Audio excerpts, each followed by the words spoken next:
Coming to you live from my 2-minute rant on a Monday morning. Let me tell you something. Coming to you live on a Friday afternoon. Coming to you on a Wednesday afternoon. Joe, coming to you on a Tuesday afternoon. Coming to you on a Thursday afternoon. Coming to you on a fabulous Friday afternoon. Coming to you live on a Monday afternoon. Coming to you on a Wednesday afternoon.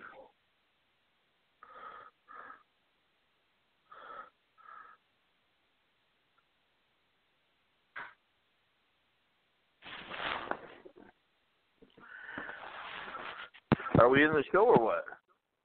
Timmy, are you there? Yes, I am. Coming to you live on a Tuesday afternoon? Yeah. I thought I was living my nightmares. I can't even imagine what he's going to be like. Oh, God. It's going to be bad. So you know what? Are we streaming yet? I think we are. I'm going to double check that everything is up and legit once everyone gets on. Hit our music. Now let's put it this way. I want to put out my rant before he gets on because I know he's going to go nuts. No. I'll mute him as soon as he gets on. I'll mute him.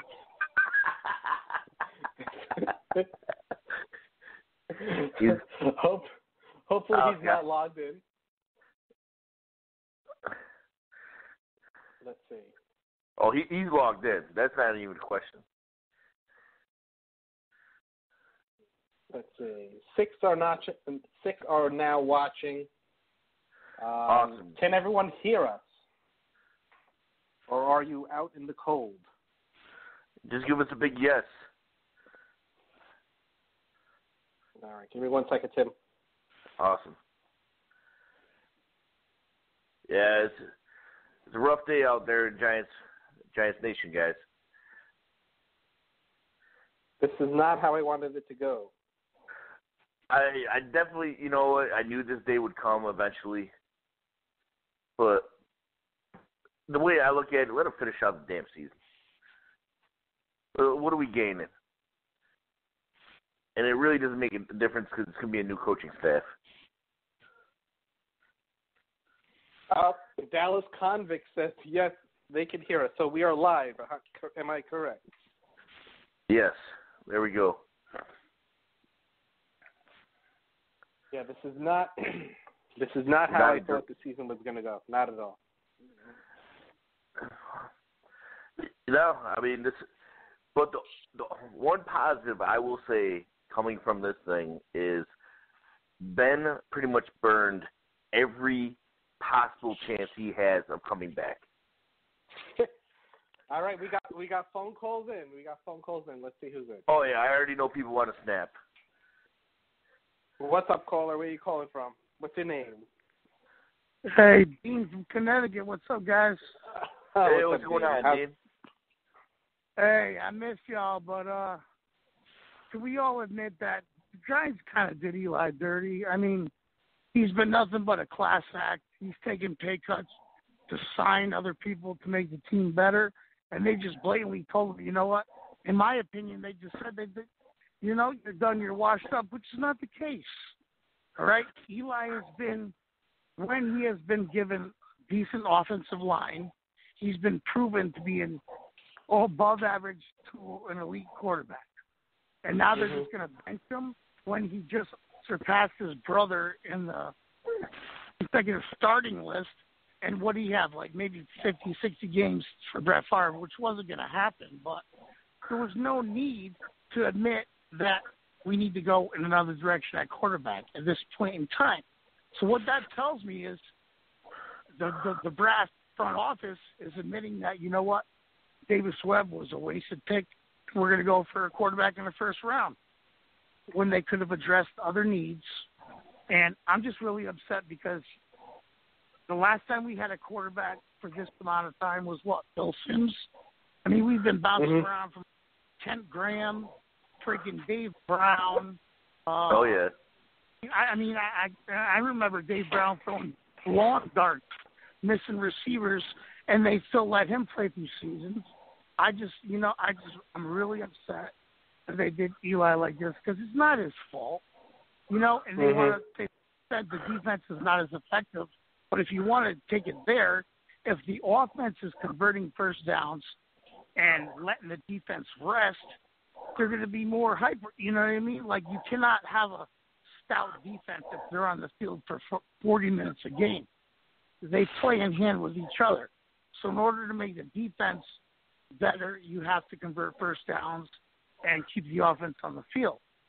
So McAdoo, this is the last ditch effort to save McAdoo as the so-called head coach of the Giants. Granted, I don't agree with it, but I'm hoping that there's somebody in the front office smarter than me that sees a bigger outcome that's going to come through. But I really don't see Geno or Davis Webb being a better quarterback in this system with this line and no Odell, no Sterling. I mean, Eli played the whole year without Beckham, Marshall, or Shepard pretty much, and he still got it done.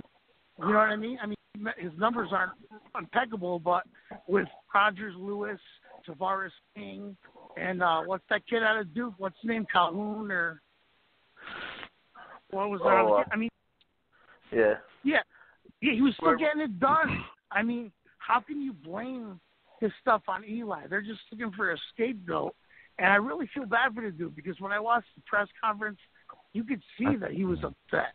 All right. I think you guys are missing it. I think everybody's missing it. I think everybody's missing it. I think everybody's missing it. Relax. It's a good day. It's a big blue, beautiful day. Oh, God, here we go. Beautiful with Geno Smith. It's a big blue, beautiful day.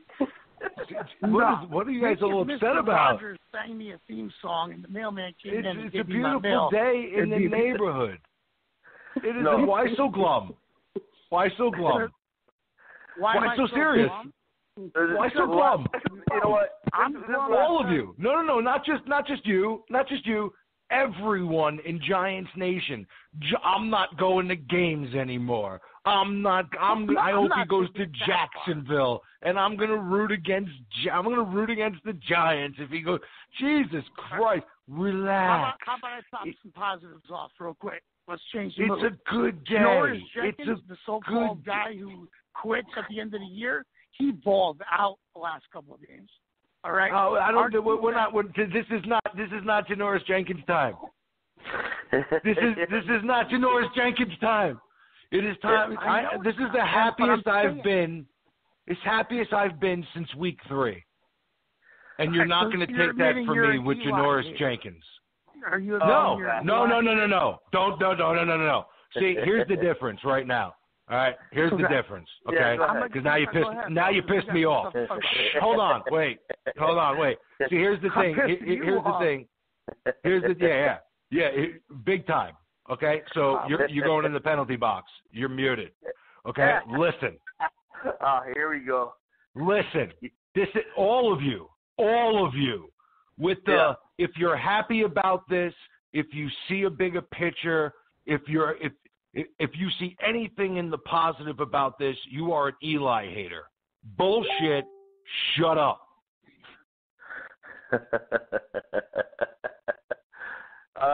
This has nothing to do.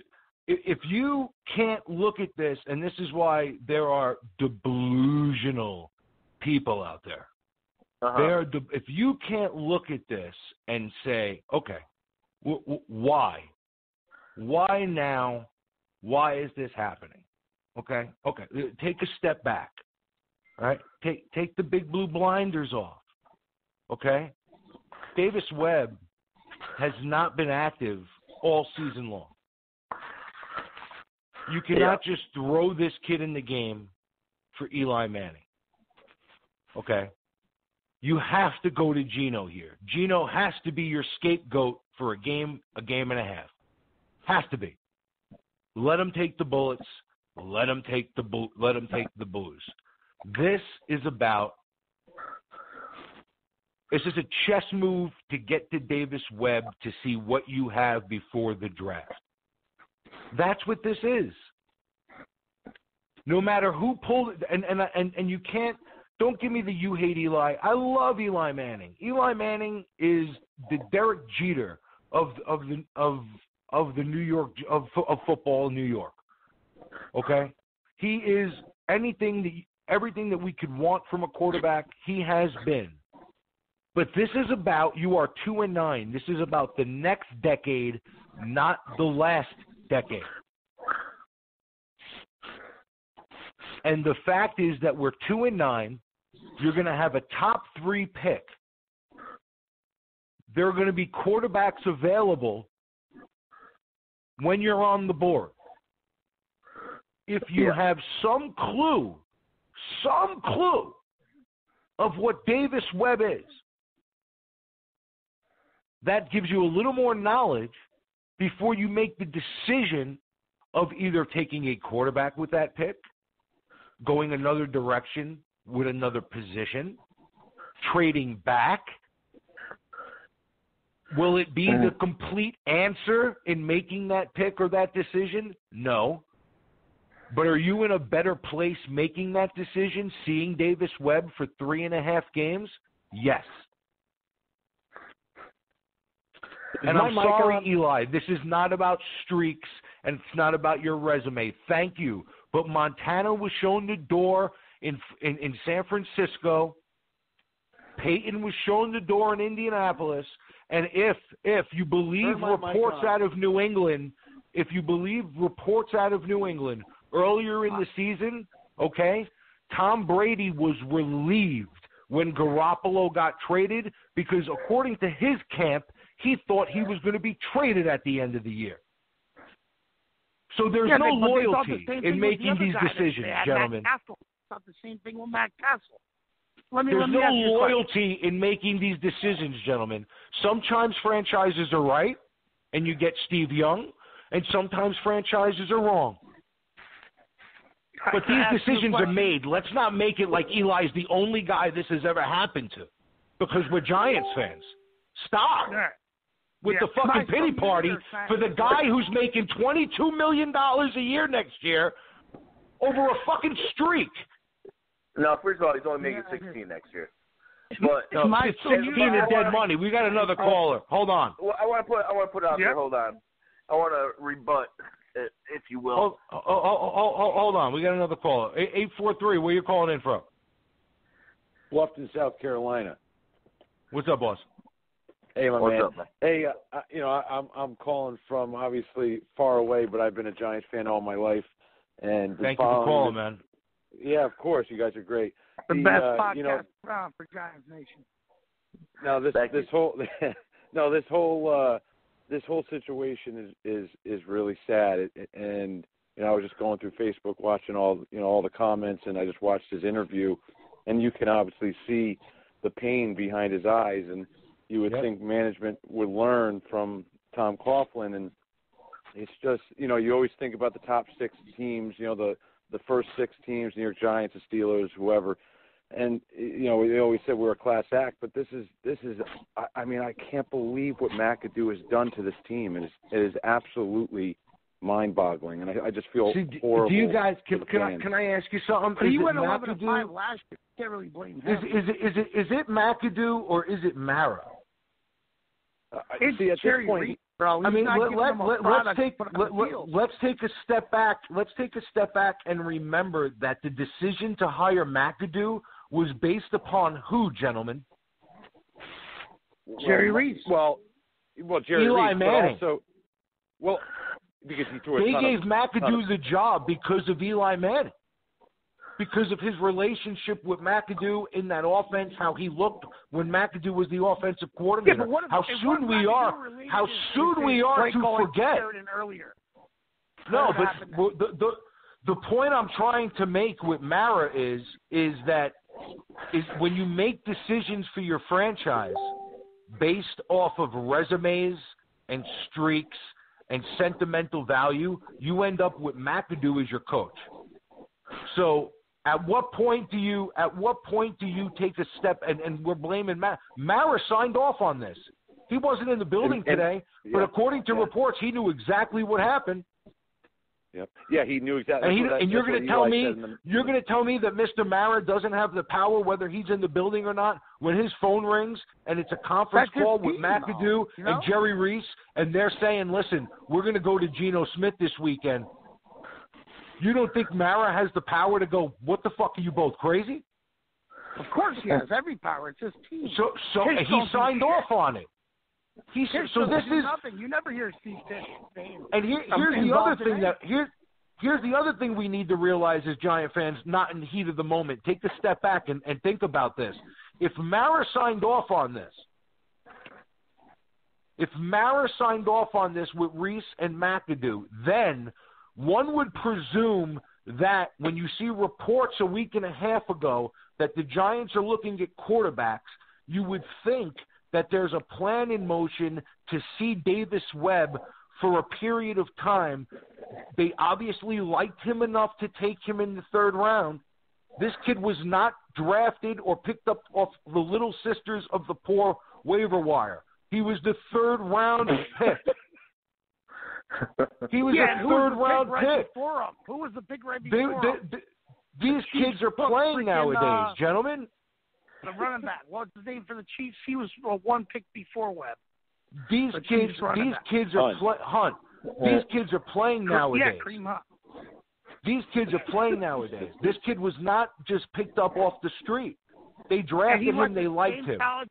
As Goff. Now I'm not. Now, gentlemen, Goff do his first year. Nothing. But I'm not even. I don't know what the plan may be. I don't know if the plan is to say we need to see. See, what doesn't make sense here is Geno. And no. But it does. Am I still on here? Yeah, you're on, buddy. You're good. Okay, so my whole thing, and I'll get off. Like I like listening to you guys. No, you're good. Help me out. Help me understand Geno. The Geno Smith. This is the only thing I can think of is that McAdoo wants to look good right now, so he's trying to keep his job. So his offense, it runs with a type of quarterback Geno is. He runs out of the pocket, does all the shit, and whatever else.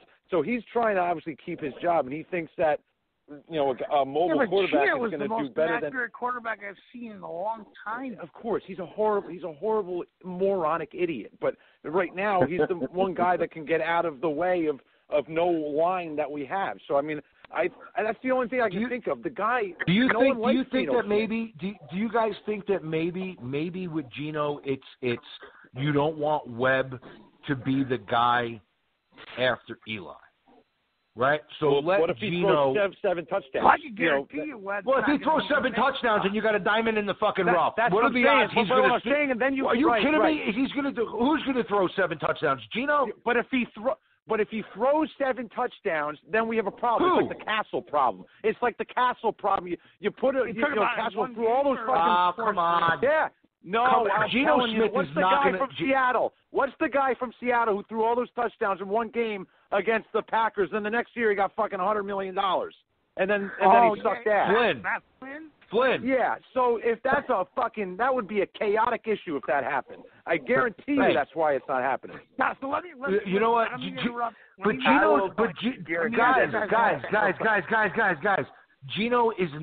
Geno's a free agent. He's a fucking idiot, Geno Smith. This is to get Can to I ask Webb. you guys a hypothetical situation real quick? Because this is what's been on my mind for a while. All right?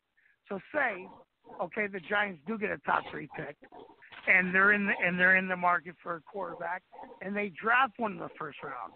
Is that entailing that, the Mark Ross and Jerry made a mistake in drafting Davis Webb, and they're looking for another quarterback? Because that would have been fucked up to waste a third-round pick. Excuse my language. I apologize. But no, it's not. When it comes to the draft, you can't believe anything. When it comes to the draft, you want everyone to think that you're in play for a quarterback. No, I'm on the phone with these guys. I have no idea. You want everyone to think that you're in play for a quarterback. Why do you want? You're telling me if you got 2 minutes on the clock, you're down 5 points. You wouldn't take Eli on a 2-minute drive in the fourth quarter to win the game? Never. This isn't about. What are you talking about? This isn't about that. I'm talking about Eli Manning, bro. Don't get all upset. Oh, of course it is. Of course. What year are we talking? Are we talking 2007? Are we talking 2011? Are we talking week 8 in 2013? I mean, are you kidding me? That's ridiculous. Give him an offensive line. That's all. No shit. No we know that. We've been there. We've done that. It's not about that anymore. We're 2-9. Why are you yelling? Because it's ridiculous that you still have to explain it. That you still have to explain it. It is absolutely ridiculous that you still have to explain it to some people. This is not a referendum on Eli Manning. This is not about Eli Manning. I never said that. Well, that's what makes everybody it so wants crazy. to. It's a pity party for Eli Manning. Eli this, Eli that. You can't do this to Eli, and you can't tell me that Eli. Of course, if you gave Eli Manning an offensive line, and if you gave him receivers, and if you gave him, we don't have that here. And we're 2-9, and we're looking at a top 3 pick.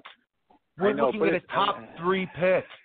Then what? Yeah, with knowing Jerry Reese, he'd draft a kicker. So I mean, I just who's to say it's going to be Reese making the pick? Well, who the hell knows? Well, that's what there's a lot we don't know right now, and I got news for you. If it's not Reese making the pick, it's even more of a reason to play Webb, so that the new guy has some inkling of what he's getting at an NFL level. Don't tell me that Webb is – you can't throw Webb out there. He has no weapons. He has no this. He has no that. Let's see what the kid can do. How does he respond? It's not ballet.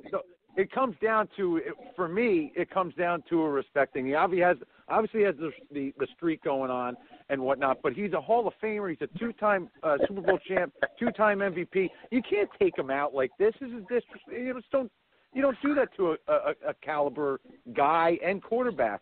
You just don't do that. Why they're doing it now is completely beyond. It's unbelievable. It's unbelievable. None of us are behind the curtain, man. I mean, we don't know. We're all guessing. But you would have to think if Mara signed off on this. Who are we, guys? Here's something to blow your fucking minds. Here's something to blow your minds. What if Eli is the problem? Holy shit. Well, yeah. Well, we don't know that. Is that blasphemy? Yeah, we don't know that. You're right. The whole thing is crazy. 100%. Now that hopefully we muted James for a second, so some of us could actually get some words in. Is my mic on? Yes. I'll mute myself back, but it's fucking ridiculous. Hold on. I know Tim's got a lot to say, but I've been sitting for 13 minutes on mute. I have a few things to say. Go ahead, Justin. One, I feel like a tag team wrestler taking the hot tag, and I'm going to come in and mop the floor. So here we go. Go ahead. Justin, you're in. Tagged in. NWO. Number 1, the move to bench Eli makes sense.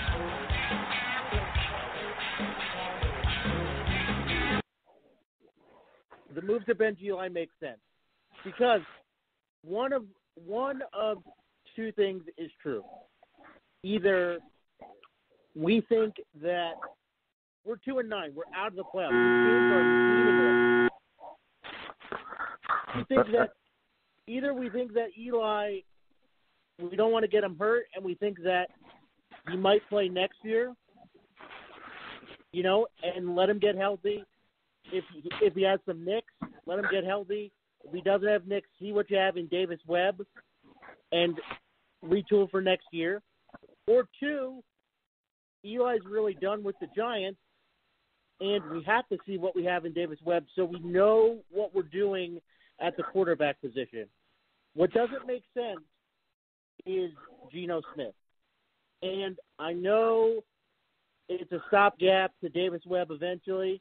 But what I want to tell the front office, if you're listening, and if you're not listening, we have your phone number, and we'll call you and leave this on your voicemail. Snaps not taken by Davis Webb for the remainder of the 2018 season are useless. They're freaking useless. Whether it's Eli Manning or Geno Smith, they're useless because we're 2-9. There's nothing to prove. So this move to play Geno means one of two things. Either Eli's hurt and they're not telling us, and Davis Webb isn't ready to play, which is a problem. Or two, John Mara hasn't really told McAdoo or Reese that they're done, and they want to insert Geno to prove to the powers that be what this offense can be with a veteran quarterback that's not Eli Manning. Agreed. And so we're going to find that out. We're going to know. But I'd rather give the snaps to the kid that we've invested our future in currently to see what we have. Because this top 3 pick, it's some draft capital that we haven't had since we took Eli. And remember, Thank you, Justin. Thank you, Justin. I'm going to mute myself again. Thank you, Justin. And keep in mind, this is the last thing that I say, and then Tim, I want to let you go because I know you're chomping at the bit. Yes, keep please. Keep in mind that in 2004, Jay Money, your NWO team member right here, I was a junior in college. I remember 2004 well. In 2003, there you go. In 2003, Terry Collins got hurt in a meaningless game against the Washington Redskins. The season was over. Jesse Palmer came out and played the string because we didn't have a rookie quarterback, and then they took Eli. They took Eli because Wellington Mara and Ernie Accorsi had huge brass balls that Junior doesn't have. I'm sorry, John Mara. If you're listening, please call in and dispute otherwise, but you don't have a set. You're letting the inmates run the asylum, and you should be ashamed. You don't have control of this team the way that your dad did, and you should be ashamed. But that's besides the point. The point is that our quarterback didn't get hurt that we know of, but the rest of the team got hurt. And so, unfortunately, in the NFL, when you have injuries, it's a great time to take the built-in opportunity to rebuild your team. The Colts did it with Peyton. And Peyton went on to Denver and had a second life to his career. So we're going to know what life is like without Eli. Unfortunately, it had to happen this way, and I hate how smug McAdoo is. I hate how smug he is. And the shots that he's taking at Eli out the door. But, it's what we're dealing with. Tim, I'm out of breath. I'm tagging you in. Go. Thank you, Justin. Finally. So, I'm with you guys. But, you know what? What are we gaining by benching Eli? And this is where I'm going to answer because I know if James actually answers that, he'll go on a rant. We aren't gaining anything, especially if we're starting Geno. And I really hope this isn't the case. I almost want to take it as Ben McAdoo's doing the blame game. As in, let's say, for God's sake, Geno Smith actually wins a couple games. He's going to be like, see, it was Eli's fault. It wasn't my fault. It was Eli's fault. And that's one way I think he might take it. Because honestly, him and Jerry Reese are at desperate times. They know they're fighting for their job any way they can possibly do. The nice positive thing about today is Ben just burned every likeliness that he's going to stay the coach. There's no way Giants fans will sign up for another year of McAdoo being the coach. And here's my other thing with I don't know. You could Davis Webb out there, put some film on him, sure. And I'm fine with that. But first of all, the next coach has to sign off on him. So, we'll see who the hell that is. But that being said, do you really care what Ben thinks? Ben's pretty much shown that he's a horrible talent evaluator. No, I don't know. There's a good chance that Davis Webb is better than Geno Smith, and we've pretty much wasted position that could have had somebody else there. Well, that's my concern. season long. I mean, my concern at this point is that when they're on the clock next year, they're going to have no clue what this kid is, who they took with a pretty high draft pick. Mm-hmm. I mean, that's my concern for the next 10 years of the franchise. Like, I love Eli Manning, but I was I was a Giant fan long before Eli Manning, and I'm going to be a Giant fan long after Eli Manning. I remember 100%. when they cut Phil Simms out of nowhere over money, straight money. They were just like, we can't afford it against the cap. You're coming off of surgery. We don't care that you played one of your best seasons. You're out. I mean, you forget how cold of a business this is.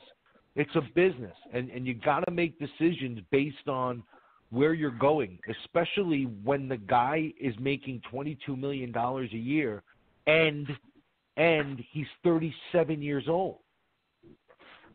Well, as far as this year's money, whatever. But according to reports next year, he's making $16 million. No, it's $16 million. If you cut him, I believe it's if you cut him someday in June, if he's cut or he's traded, after a certain day or before a certain day. In March he gets a $5 million bonus. So if he's on the roster. You save $16 million against the cap, and there's $6 million of dead money. He's scheduled, I believe, to get $22 million next year.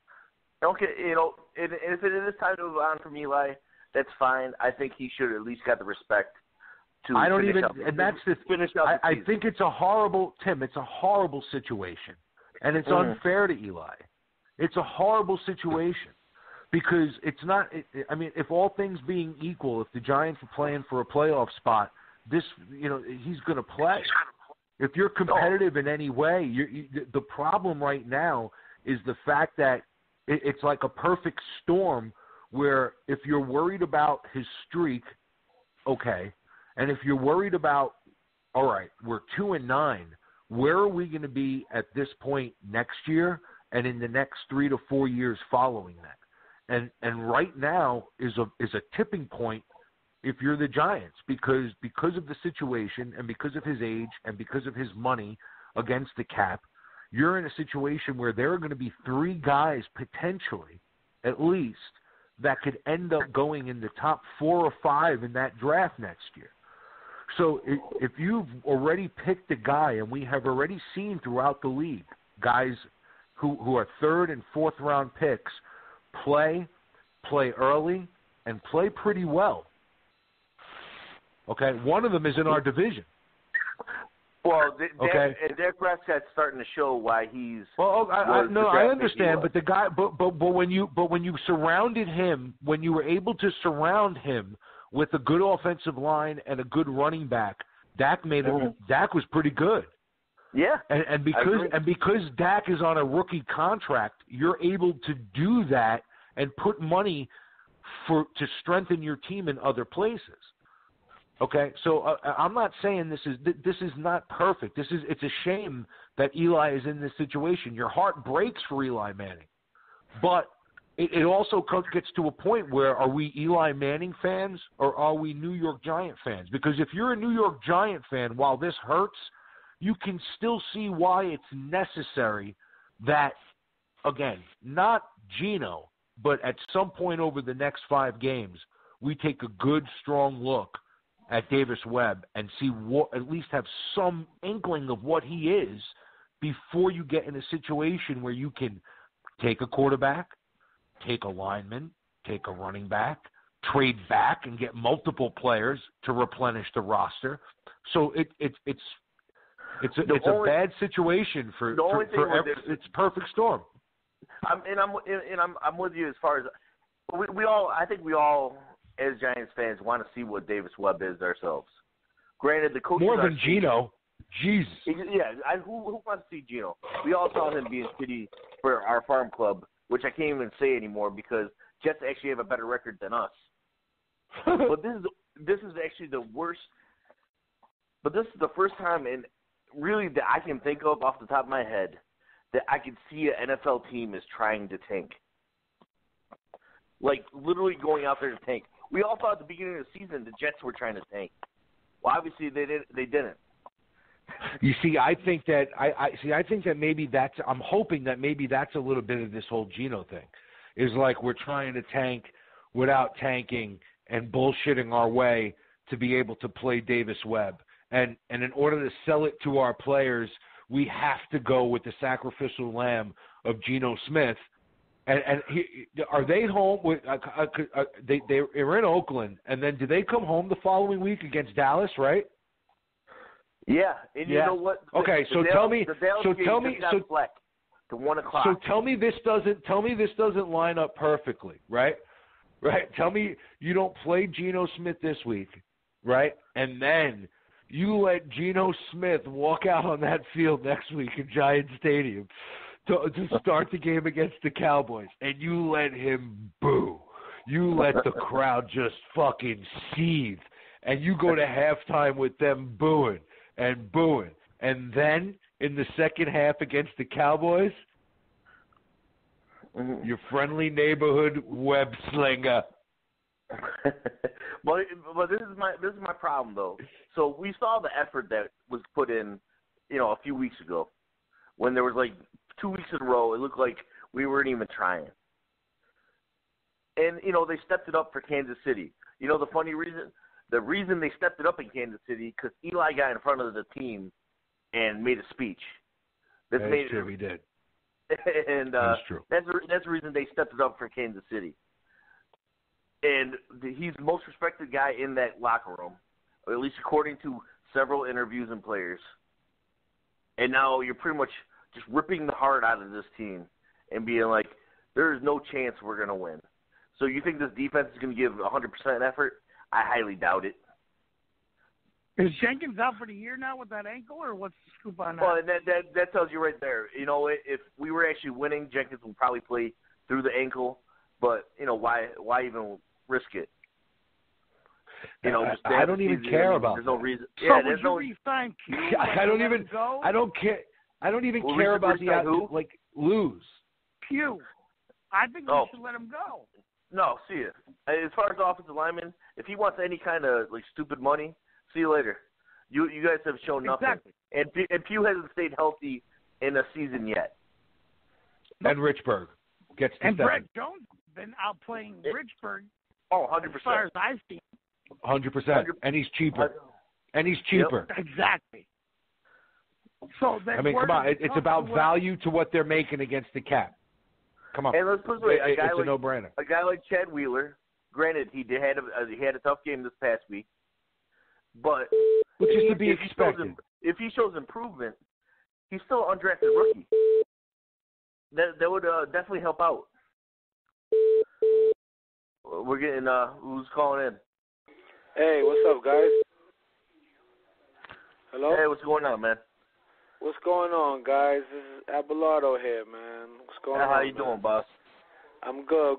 Nice to talk to you guys again, man. Look, man, about this whole Eli Manning thing, look, man, we just got to let go, and let it go. I like it. Let go. Let it go. No faith. Man. Giants Nation got no faith. You know what?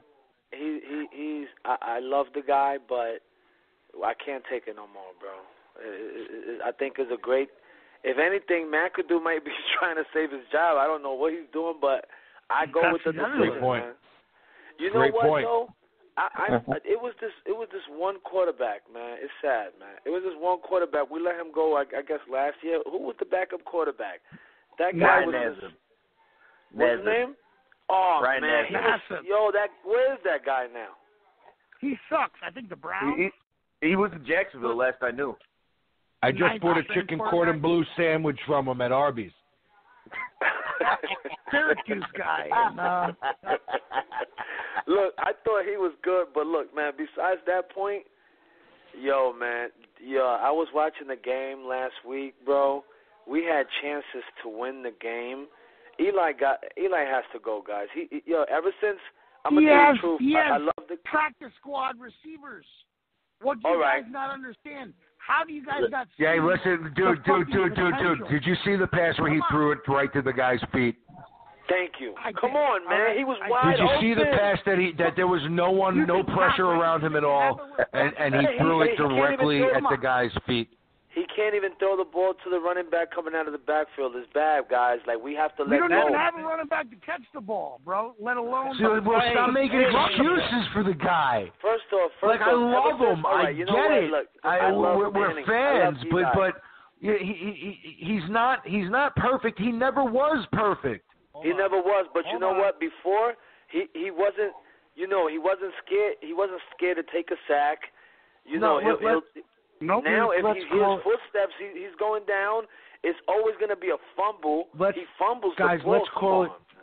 Guys, he's one of the toughest son of a bitches that's ever played the position. He was. Not anymore, man. We have to let go. No, hold on. Wait. He is one of the toughest. Give him an O-line. Hold on. No. It has nothing to stop.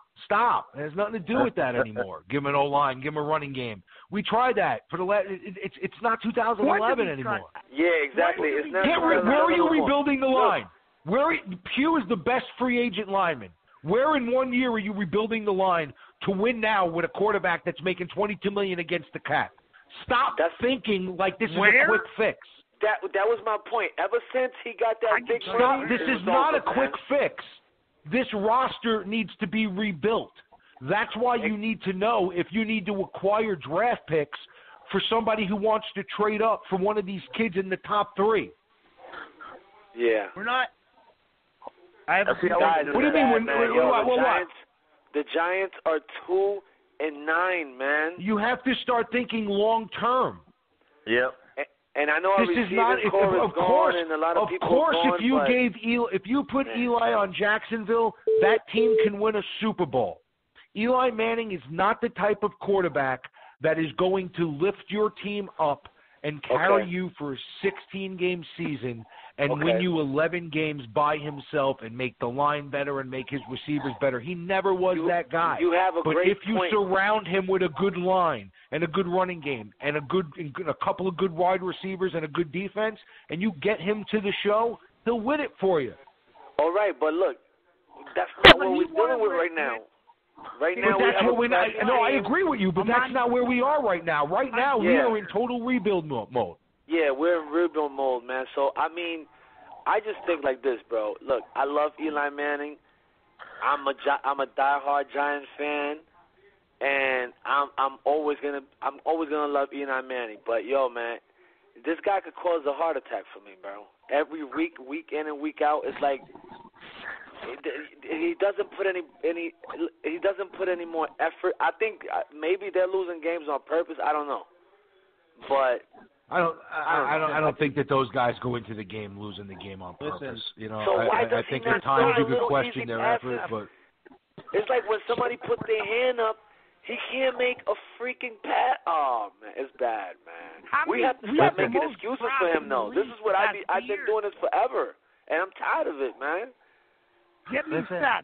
Who has the most drop passes as an organization in the NFL the past 3 years? And I guarantee you it's New York Giants. It's the guy on our team. Okay, but so here's the thing. That's Beckham. Those are your boys. Those are Beckham and your boys. It's not. Yeah. That's the boat. That's the boat crew. Part of the drop pass is the quarterback. Just let him go with the boat. You want us to relax on Ben. Let the boat go. No, but I'm going to bring up the boat when somebody starts talking about, when you're talking about we're criticizing Eli Manning, and then you want to bring up the drops, and then you're going to go all out and blow these wide receivers every time they do something. They catch the ball with one hand while they got glitter cleats on in warm-ups, but they can't win a game. Man, he was fearless, and he wasn't the most talented guy. He's not fearless no more. He's not throwing the deep. When he does throw those deep passes, we got a chance. But most of the time now, he's just worried about getting sacked and shit. Yo, when has this guy, after he hurt his heel like years ago, when has he ever been hurt after that? He hasn't. You know why? Because He throws himself on the ground before people could really even tackle him. He does protect himself. He hardly runs out. Look, last week he ran out and got a first down. Got like 10, 14 yards. He's done that only like 3 or 4 times this season. And the 3 or 4 times this season that he done it, we got a touchdown on one, and we probably got like a first down on 2 on the other ones. No, he's a statue back no there. effort in. And you know what? I think it's only one game. I don't know if it's not that he's putting effort in. I just think that he's not physically capable to move around in the pocket like that. He's a statue. He needs a running game. They failed him. I mean, let's call a spade a spade. I mean, they failed him as an organization because he needs that line. He needs that running game, and it's not his fault. Dave. What is happening here? This is not a shot at Eli Manning that these decisions have to be made. Justin, help me out. 100%. I love Eli. Listen. A few things about Eli Manning for those that have called in.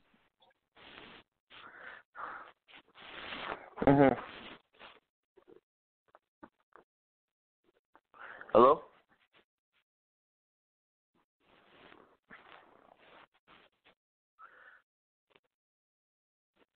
What happened? NFL without being tough. Number 2, Eli is a smart quarterback. Part of being a smart quarterback is knowing when it's okay to take a risk. And I think for his part, some of his poor play this season is because he realizes that they don't have anything to play for, so he might as well take some shots down the field.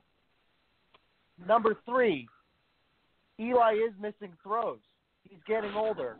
He missed Shane Vereen on a screen pass. He'd still be running.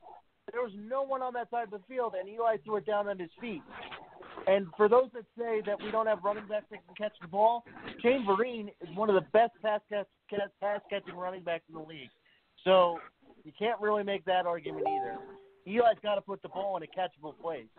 And in terms of the Giants having the highest percentage of drops, some of that is because our wide receivers over the past few years have been prima donnas who haven't been focused on anything. The other half of it is throwing a catchable ball. And Eli doesn't throw the tightest spiral in the league. That makes the ball harder to catch. And anybody that watched the games this season and watched Odell Beckham get hurt, on both throws that Odell Beckham got hurt, the ball was high. The ball was high, and Odell Beckham had to expose himself. And because he's a competitor, he did that. And when he came back down, his ankle was exposed. That's on the quarterback. Justin said a dirty word. That's on the quarterback for making that throw. So, as much my point in saying all of those things is some of it is Eli's fault and some of it's not. But where the team is currently, Eli Manning doesn't have any use for us at this point in time.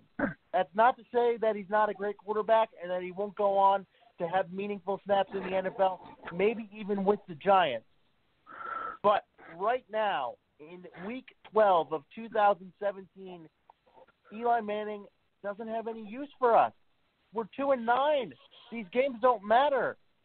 In fact, if you want Eli to have use for us down the stretch, why are you playing him in these games? He's 39 Can I just, years Justin, let me just jump in here. Old. Justin, real quick, can you remember, like, right before the trade deadline when everyone told me I was insane for saying that the best thing for both us and Eli Manning was to trade him to a contender?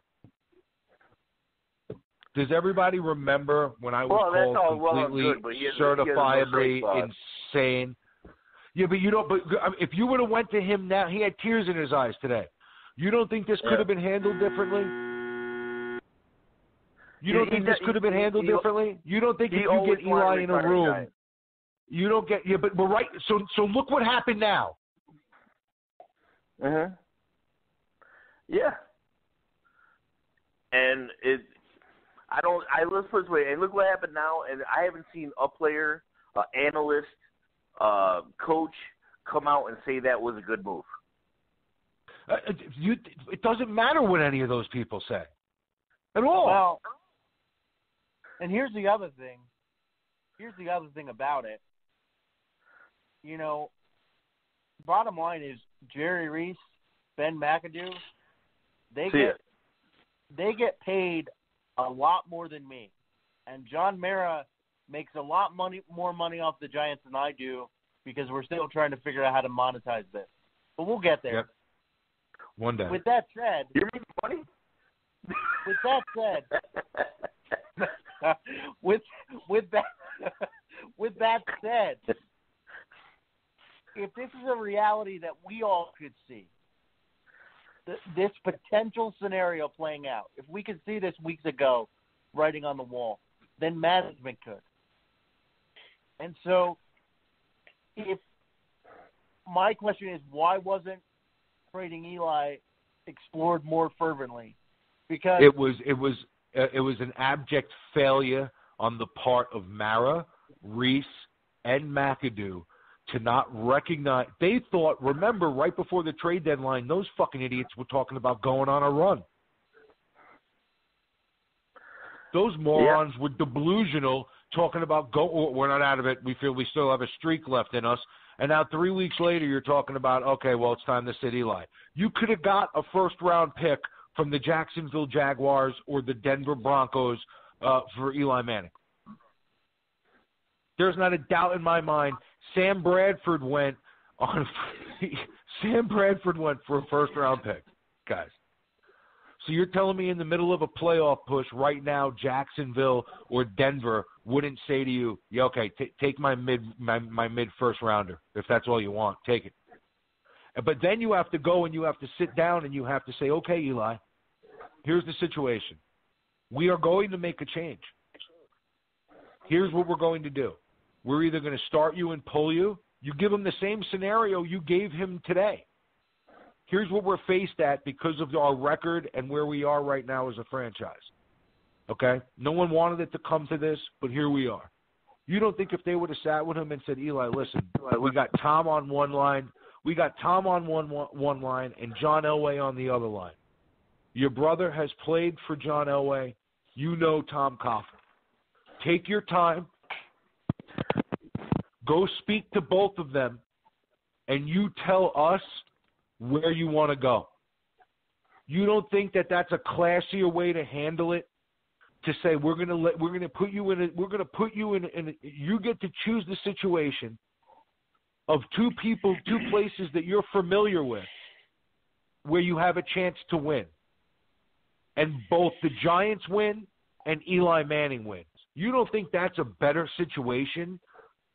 You don't think that he would have considered saying, you know what, I'll waive it. That's how it should have went down. I didn't want to see Eli get benched. I wanted Davis Webb to get in there when we were down fucking 40 points going into the second half and let him play 2 halves. I didn't want Eli to be totally jettisoned. Yep. They fucked up the situation. They foobarred it. And now, yes, they could have traded him to Jacksonville, but they're too damn stubborn. They could have got something out of it. It would have been better for him rather than having him crying because he's getting benched by a guy who's not going to be here next year. Jerry Reese is not going to be here next year. I wouldn't be surprised if Mara had some balls, he would go and fire them both tomorrow. Oh, my God. I have rubbed off on Marco so much. I love it.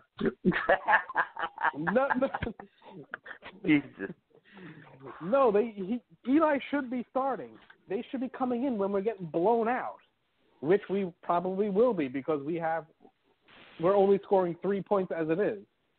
Well, didn't they give him the option to say, right, Tim? Didn't they give him the option to say, like, here's what we wanted to do, and he thought that it would have tarnished like the streak.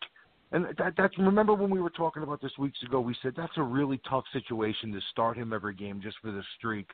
And what if he's playing well? You're just going to pull him for the sake of pulling him? Like, it's just, it's such a bad situation they put themselves in. Well, exactly like Marco said, though. Exactly Marco said. You know, if Eli's having a good game, hey, keep him in. But, hey, if we're down 20 points, the game's out of reach, throw Davis Webb in. But I don't want to see Davis Webb in that situation when teams are playing a prevent defense. Are we really going to get a good feel just of what unfair, Davis Webb is when he has no receivers to pass to? You don't care. It's not about that, Tim. Okay, you're going to, the more you see on tape in competitive situations at the NFL level, the better understanding of you have before you go into that draft. Do I think that it should make every decision? Do I think that should be your end-all decision, these handful of games? No.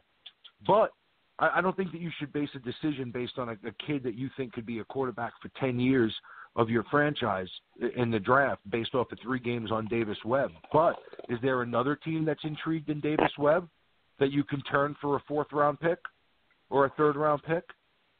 Well, and that's do you like him? Do you like him enough to say, you know what? We think in 2 or 3 years, if he grows, we can take another player there or trade back and build our team around him and let him naturally progress next year.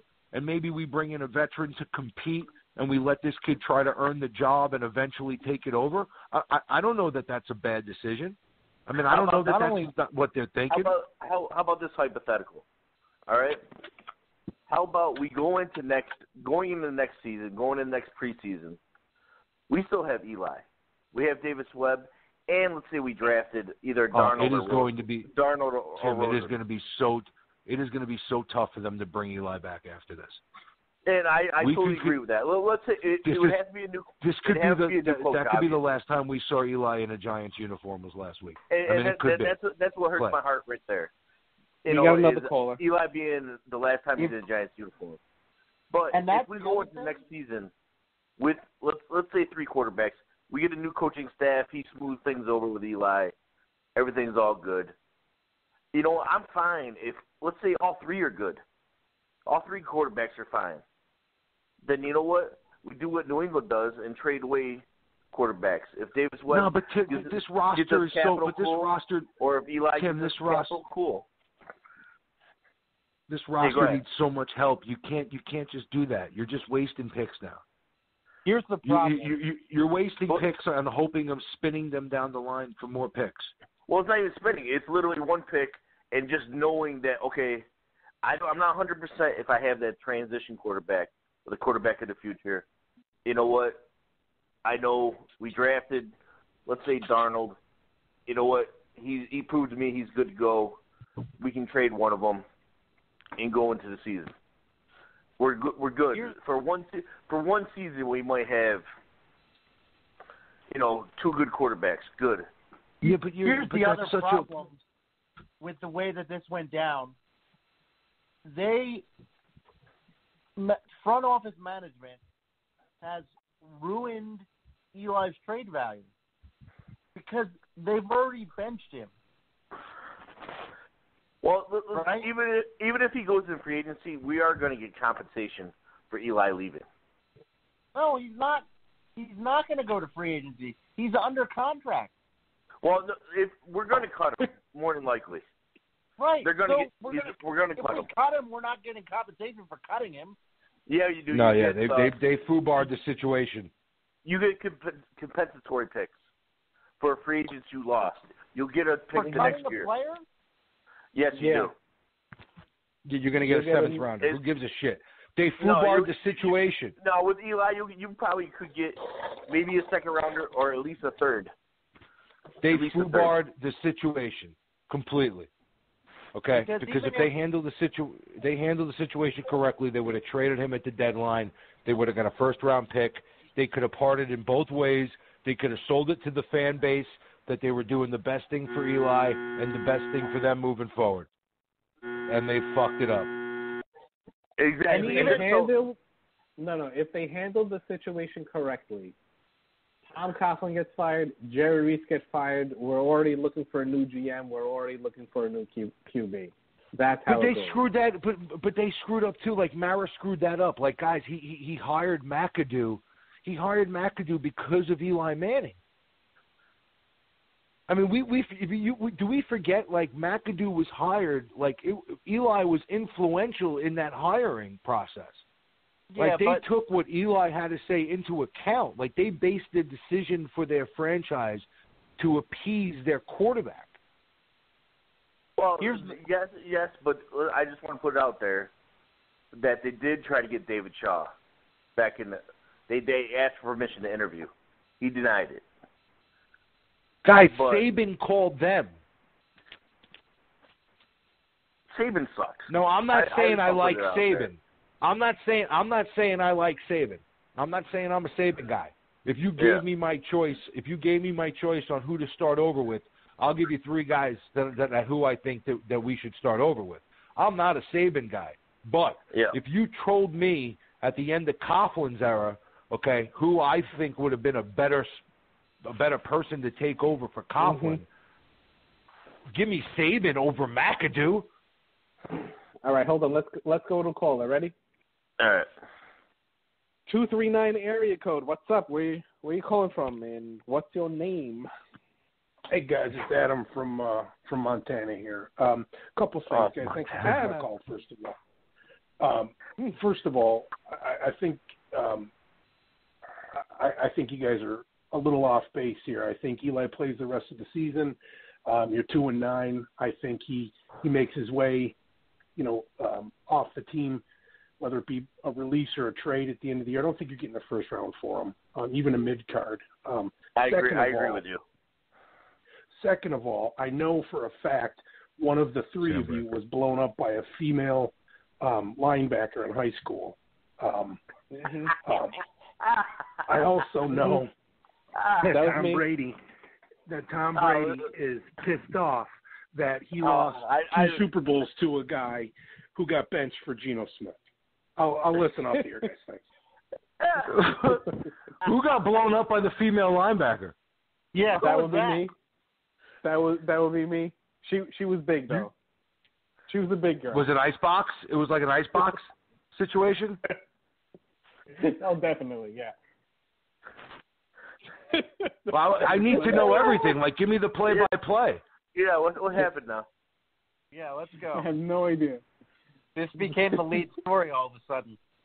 Yeah. Oh, Eli who? Yeah. I need to know everything. What year in high school? What position were you playing? Was it on the sideline? Right. Like, is it a miscommunication and she blew? I don't know. Well, what happened? You blown up? I don't know what happened. Nothing happened. I have no idea who that caller was. I was just playing along. Okay, with so it was me. Now. Wow, there it is. I know. No, it was at camp, wasn't it? Was it at camp? Yes, but no. What ended up happening? And first of all, I want to put it out there, and I'm pretty sure I know who that was. And he was. That's a great call. Thank you, Adam. You're the best, bro. That was best. And he's not from Montana. If it's one of my buddies. It was not a female. Like, I got hurt on the play, but I got hit by quarterback. Oh, Jesus I got Christ. hurt on the play, and this. Of course you did. She hurt you too. And this has been exaggerated every year. Now the guy's a female. It used to be he was in a wheelchair. Hey, don't insult wheelchairs. I'm not insulting, but I got blown up supposedly by all these guys. And you're super strong. So wait a minute, hold on. You got blown up by one of those trans testicles. Pretty much. That's what we're going with. And I'm pretty sure I know who we will track him down. All right, everyone that's listening in on Facebook. Was it Fly Shot awesome. Oh my God, that's beginning podcast days. Everyone on YouTube, thank you for listening in. People want us to get back to Eli. Oh my God. Yeah, Eli. definitely. You know what? Well, what do they want to ask? What do they want to? What are the questions that we're getting? Let's throw it to the people. Hold on. I have what something to say. Go ahead, baby. Go ahead. I have something to say. That's an interesting point of topic. First of all, I've been called by 3, 4, 5 people who are not Giants fans and who routinely mock Eli to me on a weekly basis just to see how I was doing, to make sure that I wasn't going to jump off a bridge or something. But then also, one of them, who happens to be an Eagles fan, said to me that he was sad today because he realized that the Eagles will never play Eli again. Like, he's done rooting against Eli Manning. Yep. Like it's in the title, end of an era. I think one of the really biggest things, guys, is I think this is one of the, especially, because we're all older Giants fans. This is one of the scariest times ever because it's been a lot of years since we had to be, like, rooting for another quarterback other than Eli. Are you kidding me? I'm excited. I remember the Ken Graham, Dave Brown years. I haven't been this excited. Well, I mean, that's not true.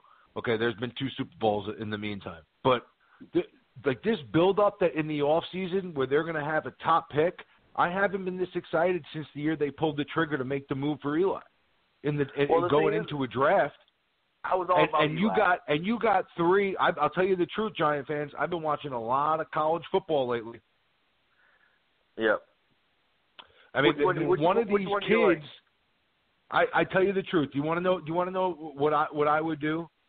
And again, this is considering I don't know anything about Davis Webb, because I think if I see Davis Webb and the kid has an arm and he makes some plays and he looks like he can be a competent quarterback if you build a team around him, then I might feel differently about how I would attack the draft.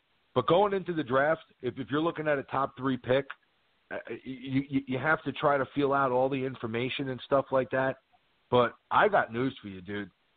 I think all things being equal, that Baker Mayfield is a bad motherfucker. Wow. I've been watching a lot of football lately, a lot of college football lately. I don't know if I would I think I would have to trade back and hope he's there and really hope that somebody else was trying to get one of the other kids and was going to overpay me for that so that I can move back and feel comfortable getting him knowing that I have more assets. I think it has to be a perfect storm for them to take him. I don't think he's in that top 3 or 4. You didn't even pick one of the big 3. No, I didn't. I like thinking outside. There is something about that kid that now I think he's a little. I just don't know if it'd be good here. He's a little dangerous. He's a little dangerous, but I got news for you. I think this team can I think he's a leader, man. Those kids, they love him. They run through walls for that kid. They play hard for him. And let me tell you, he makes plays, guys. He makes plays. He can make every throw on the field. Here's the thing, and this is the God's honest truth. I was not a Baker Mayfield guy.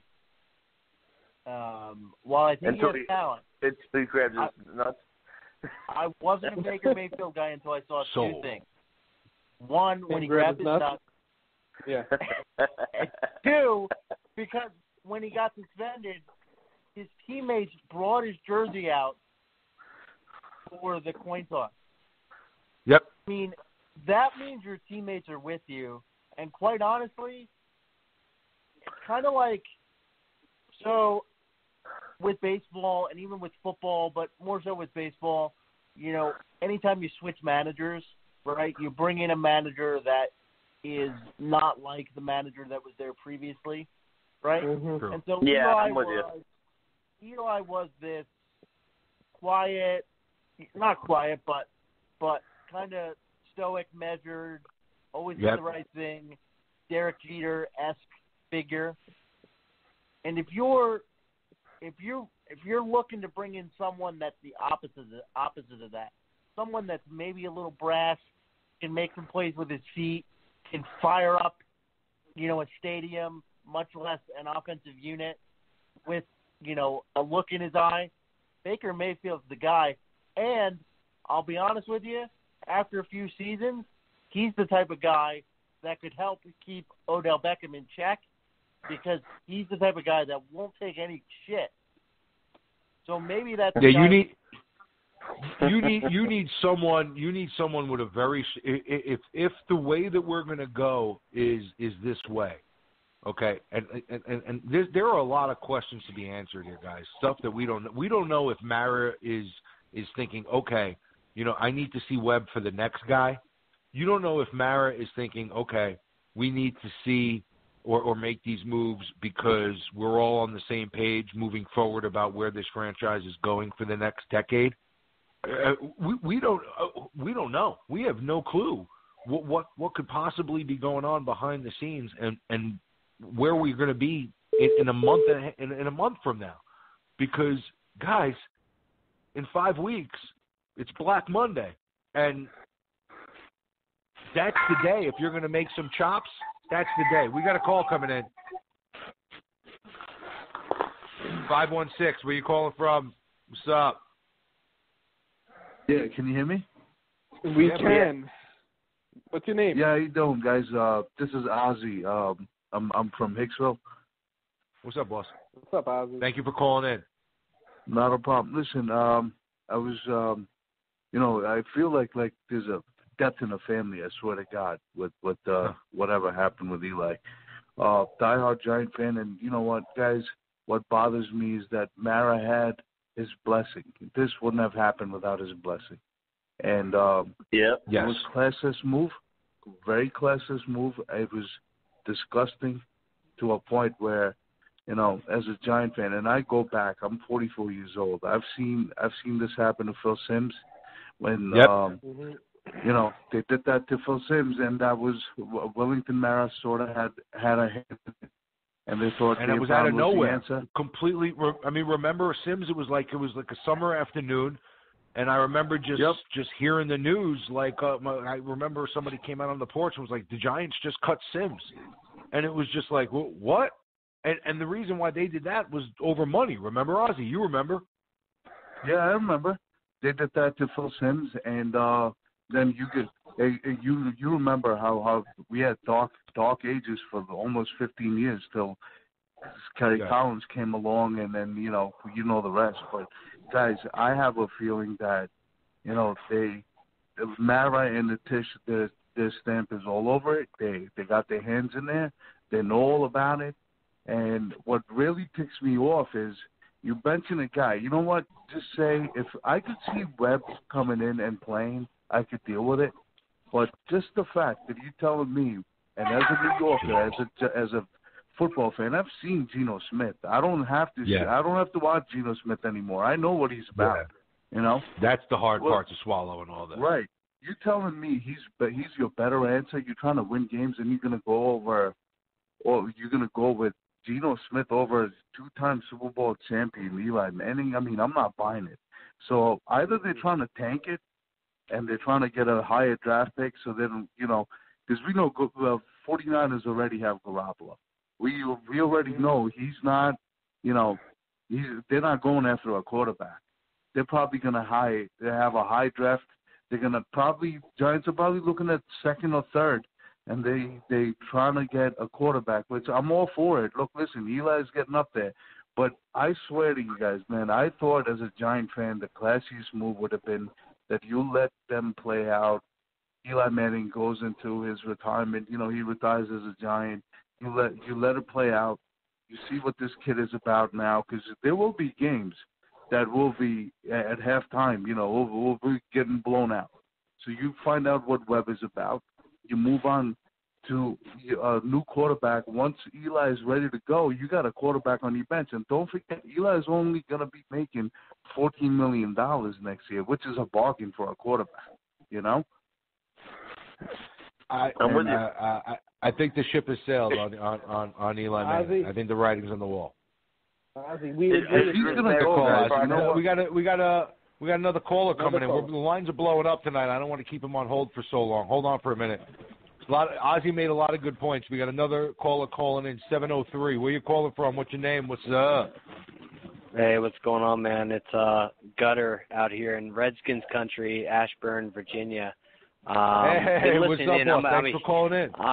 Yeah, no problem, man. I'm a huge Giants fan. Been listening in to you guys, and I know there's a lot of fans out there that are, pretty torn up about the Eli Manning thing. I am myself. This mofo's been doing work for us for a while. He's won us a couple of Super Bowls, and he took this whole thing on the chin. They gave him the option to start the game this week coming up, and he declined it like a true captain should. Going in and saying, no, I'm not going to finish the game. Why should I start it? Which is, commendable on his approach. But with that being said, we have a future we have to look out for. And Eli, unfortunately, isn't going to be it. He's getting older. I mean, he's starting to fall down in the pocket when he's under pressure. He can't move as well as he used to. Some of his throws are short to the feet of the receivers that are wide open. We need to give Davis Webb a shot. I want to see what we got out of this draft pick. If he's trash, then we draft another quarterback, and he could be a backup and learn some more for the next few years. If he's good, we draft Barkley and then draft O-line all the way through the draft, and hopefully, God willing, we can get something solid in place where we can get a good run game. We can support Eli or Davis Webb and start winning some games like we were doing.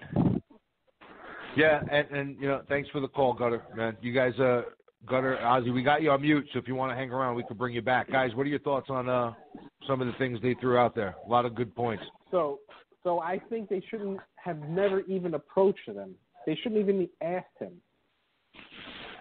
The move would have been when we're down like 21 points in the third quarter just to put in Davis Webb. That's the move. We've already been blown out a million times. You don't go up to him and propose and say, I think we're going to play. He's going to be like, fuck you. You don't think that maybe this is like maybe Davis Webb is like a chess move. I'm sorry, Geno Smith is maybe like a chess move here. Like it's like a step to get you to Davis Webb, so that Davis Webb really isn't the talk right now. The talk is Geno Smith for Eli Manning and not Davis Webb for Eli Manning. And now the transition to Davis Webb, where he's been inactive the whole season, so he hasn't been preparing to be active or even take any of the meaningful snaps in practice. So now what you can do is ease him into that and then see maybe in 2 weeks or so where you can get him in for 2.5, 3.5 games, where then you could see at least a chunk of work before you go in and decide what you're going to do with that early draft pick. Am I crazy for thinking that? I don't think they're that bright, honestly. No. I think you're giving them way too much creative. I'm trying to. Doesn't that sound like a good idea? Like I hope that's it. You almost told me, but I can't believe it. Here's the thing, Ozzy, if you're still listening. Ozzy, we still got Ozzy and we still got. I'm here. They're both here. Go ahead, Justin. Ozzy, we're here. If you're still listening, I want to go up something. I'm here, guys. I agree with you 100% in the sense that this move did have John Mara's stamp, and it did have Steve Tisch's stamp, and that is the problem for Eli Manning. That's the dagger in the era, is that it had their stamp. And if I'm Eli Manning, and I know that this went down this way, and that my owner, who I'm going to play for, even if they switch management and GM, endorsed this move to go down this way, the way that this went down, I'm not wanting to go back. I agree with you. I would not either. Yeah. So Eli might say, you know what? I'm done. Thanks for the memories. It's been real.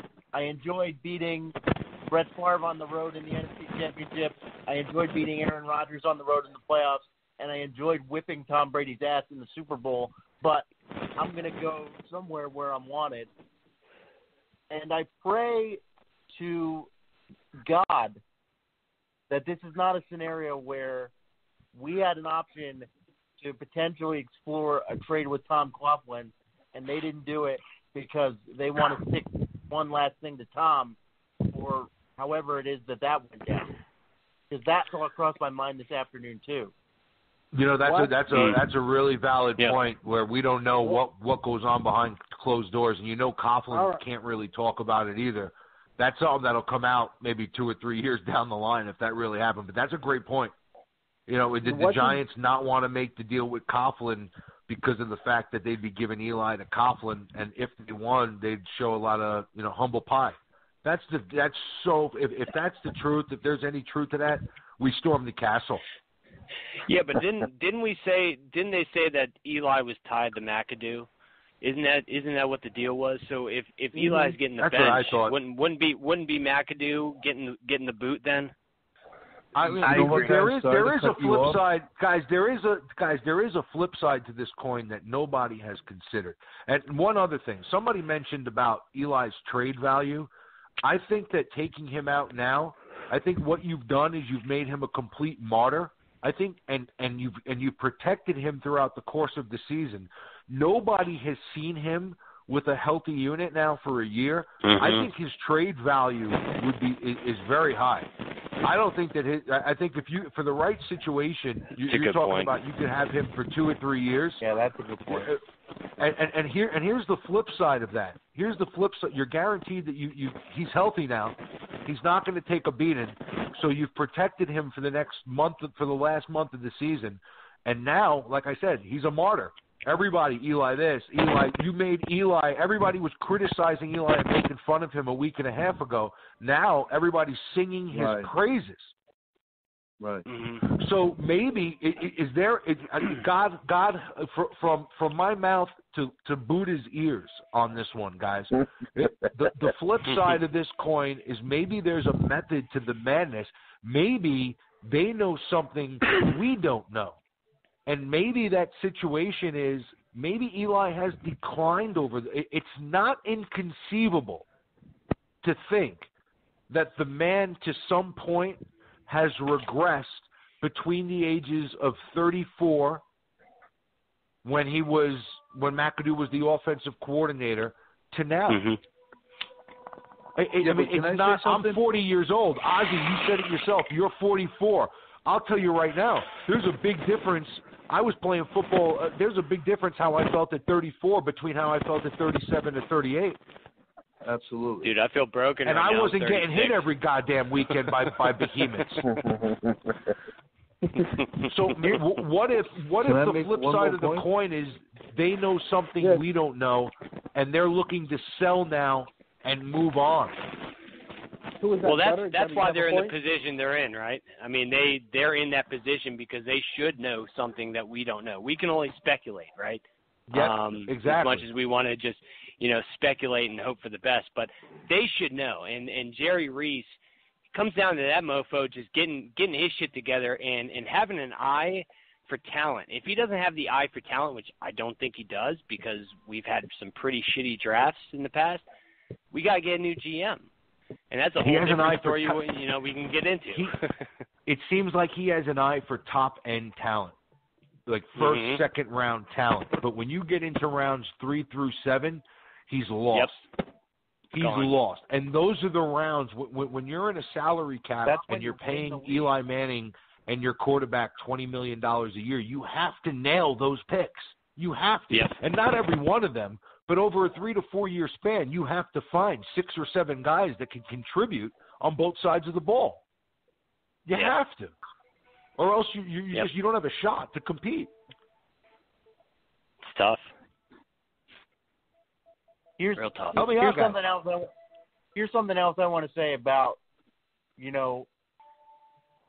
Eli being attached to Ben McAdoo and Eli having a strong opinion about Ben McAdoo being the next head coach after Coughlin. That's all well and good, and a piece of me understands that from Eli's perspective. But if you're the general manager, if you're the owner, and those are decisions that you have to make about who's going to coach your team and where you're going to go, as a leader of men in a work environment, your number one responsibility as a leader is to talk your employees down off the ledge when they want to go nuts. Yep. To be a mentor, to look at the big picture of the situation and be able to talk to your employee and say, listen, I know you're pissed right now. I know this isn't your favorite thing that's going down, but you need to trust that I see what you're seeing and I'm going to make it right, and this is what we need to do. I mean, I've been on both sides of that as an employee. I'm in the banking industry. I've told people, this is not where you need to be. And I've also had my manager tell me, you need to step down off that ledge and attack it from over here. And so when Eli says, I really want Ben McAdoo and his offense in place, Mara and Reese have to look at that, and they have to know what they know about Ben McAdoo and think that maybe he's not the guy. Because a big part of Ben McAdoo's problem this year is he has no idea. He has no earthly clue how to manage the press and the media. And New York is eating him alive week by week. Well, that's something you got to be able to read if you're an owner. We should all be very concerned right now. Okay, because because I believe it was Gutter who said we don't know what's going on behind closed doors. We don't know. We're all speculating. So we could sit here and throw out names and what we did. We don't know. For all we know, Mara, Reese, and McAdoo are on the same page. And that right now is a horrifying thought. That's scary. That's a scary thought to think, because now you're in a situation where now you're handing this prime draft pick and this situation with Webb over to Dumb and Dumber. Mm-hmm. And McAdoo, we got around. Go ahead. And McAdoo's smug enough, just based on his comments today. Forget about the rest of the season, but just based on his comments today, saying, Hall of Fame quarterbacks have to deal with all the time, not going out on the terms that they want to. The fact that Ben McAdoo said that about Eli Manning, it made my stomach turn. Yeah, you know what though? I give him balls for saying that, because that's some harsh truth. That's some harsh truth. It's the truth. It's the truth. What? How many quarterbacks? What about Montana? James, whoa. What about Peyton? Coming from? Wait. Look at the source it's coming from. It's coming from a guy who's under 500 as a head coach. Yeah, but I totally get it. But if a reporter said it, doesn't have balls. How about Grab Odell when he's Goldberg? That I agree with. Yes. Like, come on, where's your ball? Hit him in the head with a helmet. Not like scapegoat, throw Eli under the bus when we're 2-9 because you can't throw a plan together that you can't get 3 fucking points. They haven't. I mean, it's a complete. I told you the right way to handle this would have been to go to him at the trade deadline and sell him on Denver or Jacksonville, and to do it with class. You get him out of the NFC. You put him in 2 situations where he could possibly win. He becomes Brady's worth. Nice. Can you imagine if Tom Brady knew that Eli Manning was waiting for him in Jacksonville with that defense and Leonard Fournette? I mean, that's a matchup problem. I mean, that, you know what I'm saying? So it could have been so much. It could have been so different, but they misjudged the situation and thought they had a run in them. They thought they were still going to be competitive. Mm-hmm. If you go back 3 or 4 weeks now to the trade deadline, I wonder if they would handle. I wonder if they're smart enough to have handled it differently.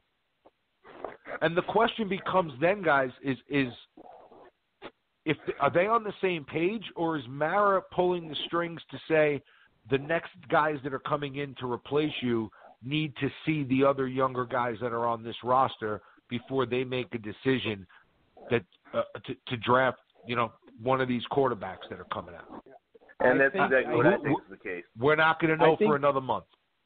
I think Mara is treating these guys as a hatchet man. This is a way to get, Eli out. He definitely. It's a way to make McAdoo and Reese the fucking villains before you just clean house. It really is. Yeah. I most likely. And did you guys read what Dan Graziano wrote? So he said Davis Webb is going to get a bulk of the remaining starts at quarterback this year, possibly beginning week 14 at the Cowboys or against the Cowboys. Hey, you know what though? That and I got news for you. Then if that's the chess move that you want to bring Webb in and you want to let him practice for 2 weeks and up his reps because he hasn't been active all year. Now there's now there's some rhyme behind that. Now there's some rhyme to what they did because now Geno Smith. Yeah. Geno Smith makes sense now if you're going to tell me it's Geno Smith for a week and then Davis Webb for the final 4 games of the season. I'm fine with that.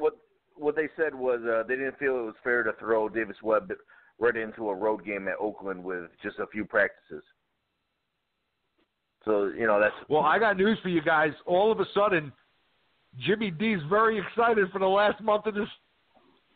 Right. We do got Spider-Man. Let's not throw Davis Webb. Wait, guys, let's not throw Davis Webb out there on the road. Let's throw Eli out there with no fucking offensive line for 4 years and see how he does. I don't even care. Just get me Davis. Get me the web slinger. I want to see him. I want to see him too. I don't want to care if I don't care if he's good or bad. I don't care. I just want to see what he is so that I know what I have to do, what we have to start looking at going into the draft. It doesn't matter what he is. If he's bad, if Webb's bad, it's more of a reason to fire Reese because he fucking drafted him in the 3rd round. That's what I'm just going to ask you. If if Webb goes out there and kills it, does Reese save his job? He might. He might. He might. Let me tell you something. All these Giant fans that think it's cleaning house, I got news for you. Do not be surprised, Giant fans. Do not be surprised if next year Eli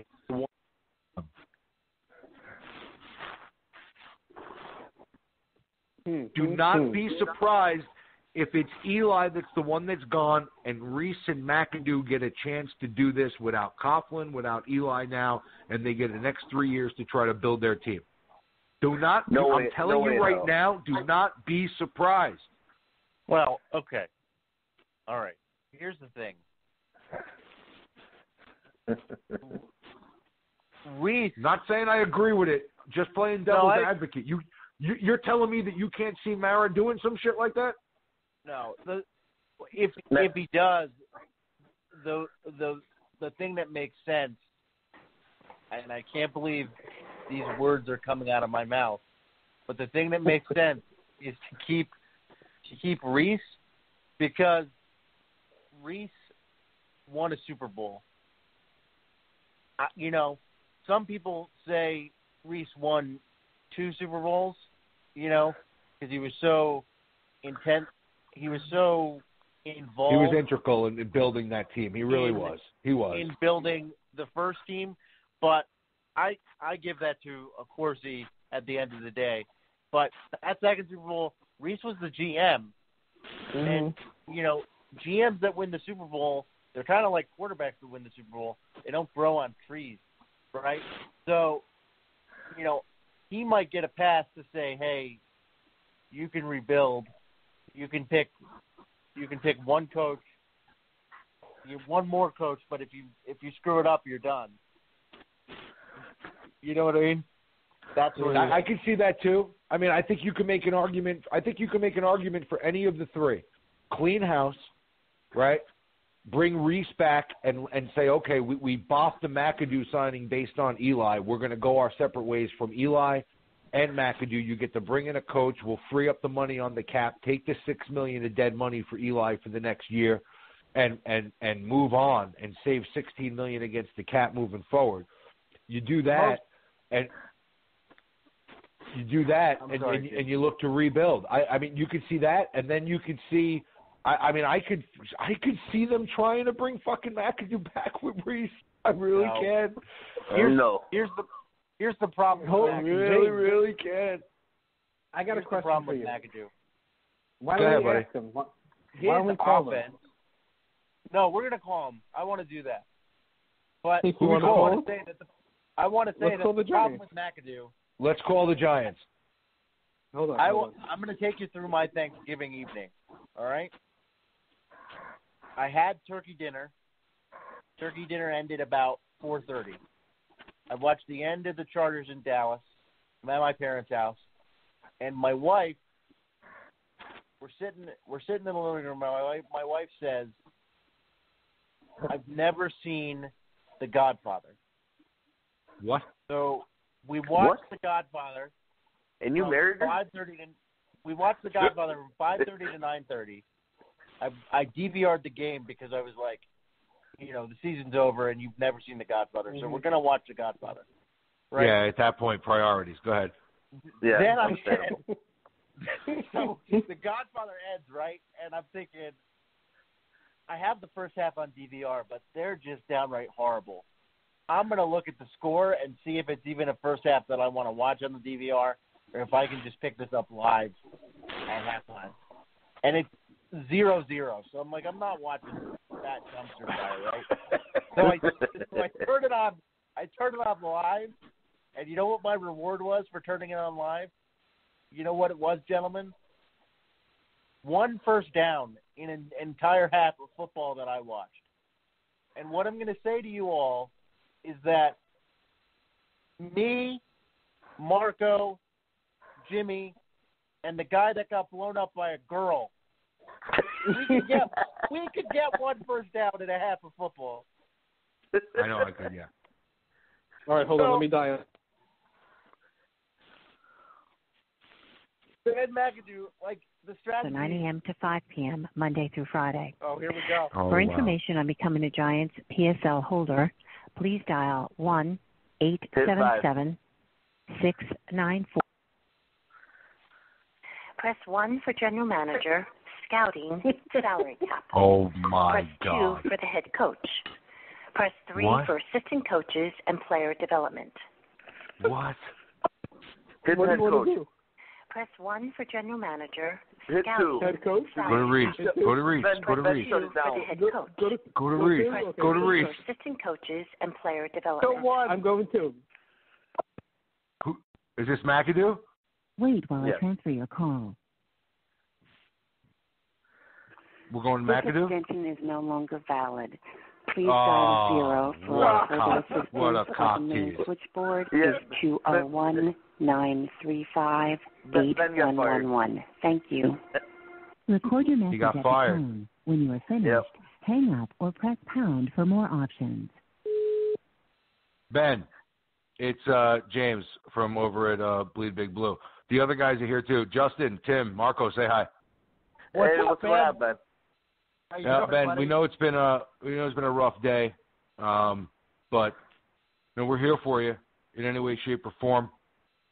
We stand behind the decision. We know it was a tough decision to make, but we appreciate that you did this, and you're going to be the villain for after we convince Mara to get rid of you.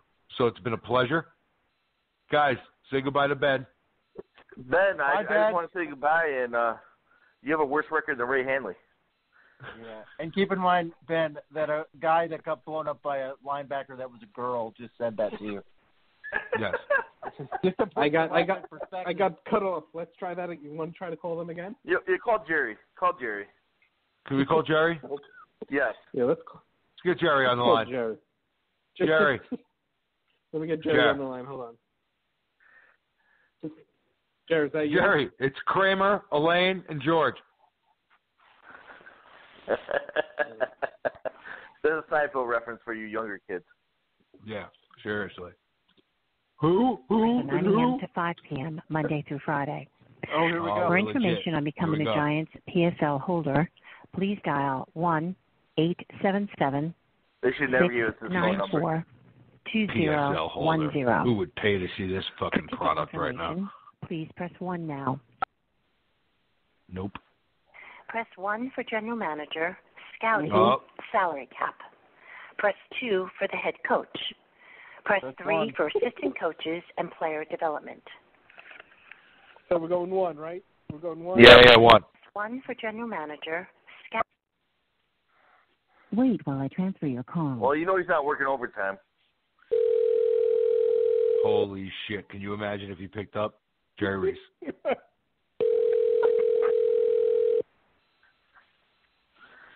This is hilarious. I thought I was picking up. You have reached the New York Giants College Scouting Department and the Office of the General Manager. We are unable to answer your call at this time. If you care to leave a message, please do so. Thank you. Record your message at the tone. When you are finished, hang up or press pound for more options. Jerry, listen. It's James from over at Bleedbigblue, long time in Reese We Trust guy. I don't know what you've been doing lately. I got the rest of the boys here from Bleedbigblue. Gentlemen, say hello. Tim, Justin, Marco. Hey, what's going on, Jerry? Justin, how are you? Nice to meet you. Jerry, so we're a little concerned, you can imagine, with the cluster that's been going on over there, reportedly. But we're curious. If you can give us a call and contact us, we'd love for you to call into the show. Guys, wouldn't it be nice to have Jerry on? Yeah, Marco, give him the number. The number is 516. Marco, give him the number. Sure, it's 516-453-9383. Jerry, we're going to be constantly criticizing you for the next month or so, probably every Tuesday or Wednesday night at 10. Feel free to give a call. We'd love to hear your perspective on things. We would really love to hear your perspective on things. If you need our help with any decisions, we're going to be here for you. Yeah, feel free to follow us, Jerry, and go back and listen to previous shows. We're pretty sure that we can do a much better job in all aspects of making decisions for the franchise. The four of us together run circles around you. So give us a call. We're willing to help in any way, shape, or form. We have ideas going into the draft. So, again, we're fans. We feel for you during this whole thing. We know it's a tough situation, but, you're falling on the sword the right way. Guys, anything you want to give to Jerry? Any words of wisdom, I'd like to say support? To Jerry. Sure. I'd have something I'd like to say to Jerry. Jerry, Justin from Bleedbigblue. What I'd like to say is you could help your cause out by firing Ben McAdoo. He is a horrible football coach. The other thing that I just want to make sure that you're aware of is that we know what Geno Smith can do, because he played in the New York market for 3 seasons. And so we want Davis Webb sooner rather than later, just so we can see what we have. But fire Ben McAdoo, we think it's play Davis Webb. You're good to go. Yeah, we think it's a good idea to go to Webb, sooner rather than later, so that, maybe if we know what Webb is, Jerry, guess what? If you do have the job, here's something that you've never done before. How about these 2 words together? Imagine this, Jerry. Imagine thinking outside the box. Trade back. Draft an offensive lineman. Can I say something, Jerry? I really appreciate that your voicemail lets us go about 5 to 6 minutes in. Very nice, you. Consider it. That's a quality system you got there. Yes. And thanks for listening in, Jerry. I mean, if we get cut off, we fully intend to call back. Yeah. This is going to be a weekly segment, just so you guys know. Jerry, I would recommend changing the number and the extension immediately, because the sound of my voice is going to haunt your dreams if you keep this number. And I don't mean that in a bad way. I just mean I have a lot of good ideas that I want to throw, let's throw them against the wall. Let's see if they stick, because obviously there's something wrong going on over there. And, we have the best intentions of the franchise in mind. I think it's time to get a broom, because the Giants are a mess. Only good intentions. Jerry, I also just wanted to say who I want to thank, Jerry? I want to thank the guy that leaked me this number to the private back line. Thumbs up to that guy. Yeah. This is amazing. Yes. The odds of them listening to this whole message are probably 0 to none. But you know what?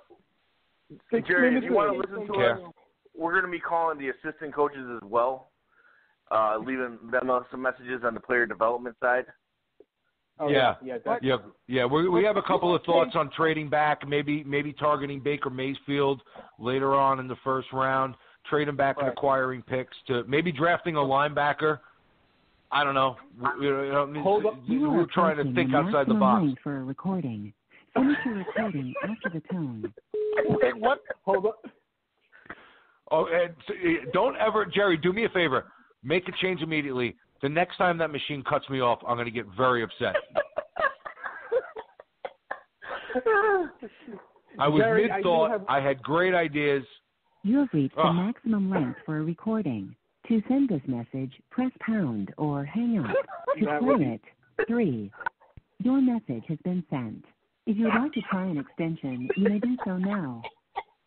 Right, let's try it. Goodbye. Oh. Call the assistant coaches. We need to talk about player development. That's my favorite thing we've ever done. How aren't they there? It's fucking 11 o'clock Eastern. I mean, what are you? How aren't you studying film, Jerry? All right, hold on. Are you kidding me? I called them at 8 o'clock and no one answered. Who are we calling now? That was, quite honestly, gentlemen, I love you all. I've said that before in public forum. That was my favorite thing we've ever done. It's the most fun that I've had. First of all, I'm absolutely calling them every week. Yes, until they change that number, we're calling them every week. Yep. We're gonna give our insights on every game from now on. Yep. Just until the time runs out on the machine. Yep. And now we know that Jerry wants to put the max on his voicemails. So there's no way in hell I'm listening to a 10-minute voicemail. Yeah, how rude of him, cutting us off like he has anything better to do. Marco, awesome. Get the assistant coaches. There's the only other line that's on there. Assistant coaches / player development, and it's some Mike Lettieri is actually on the voicemail. Oh, call back. We didn't include Gutter on the call. Gutter's still hanging on. We should have brought him on the line to say hello to Jerry Reese. We should call back. Yeah. Yeah. I think it's only fair to Gutter. I mean, we have around 12 minutes left. If anybody's listening and you want to call in to say hello to Jerry Reese, give us a call at 516-453-9383. Gutter, keep hanging on. We're going to see if we can get them back on the line for you. Hold on with us. We got around 10 minutes, 11 minutes back in the show. We'll see if we can do it. Meanwhile, if you're listening, 516-453-9383. We're going to call Jerry Reese and Ben McAdoo one more time in a little bit. So if everybody wants to get on the line together, we can have everybody just saying whatever you want. Just vent. I love it. If these lines light up, how funny would that be? Oh no, it's Marco. Sorry, I got dropped when trying to call them again. That's okay. It's okay. Gutter's still with us. Gutter's hanging on. We're going to bring him on when we get him on the line. Oh, Gutter wants to talk. Okay, hold on. Yeah, we might as well have Gutter say something. We got a fan on. And Marco, I'm giving out the number. If anybody wants to call in and say anything to Jerry Reese, 516-453-9383. Call on up. Time to vent. Okay. All right, let's try this again. The last time didn't go well, but let's see.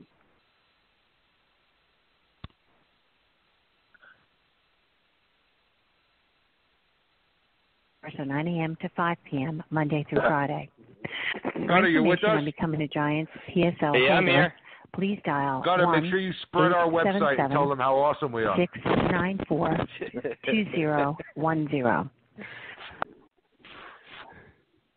Press 1 for general manager, scouting, salary cap. Press 2 Gutter, for the head coach. You want to talk to Jerry Reese or Ben McAdoo? For assistant coaches and player development. I already heard Reese. Let's go McAdoo. Go ahead. We're going to go to McAdoo. General manager, scouting. We got another call. Hold on. Press 2 for the head coach. Are you calling in to talk to Reese and McAdoo? Player development. Yeah. Okay, hold on. Press 1 for general manager, scouting. Let's go to McAdoo first. Wait while I transfer your call. Hold on.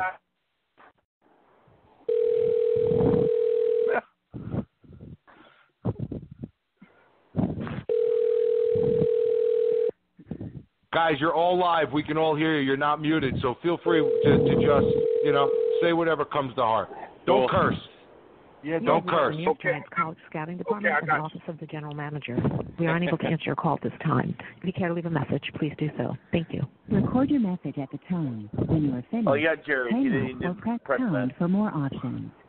Hold on. Jerry, it's James again from Bleedbigblue. Listen, we got some callers here on our podcast that want to say some things to you. We're going to start off with Gutter. Gutter, go ahead. Say hello to Jerry Reese. Hey, Jerry, and if Ben's listening in, hey, Coach, wanted to say that you guys need to really just not start Geno Smith and just throw Davis Webb in there.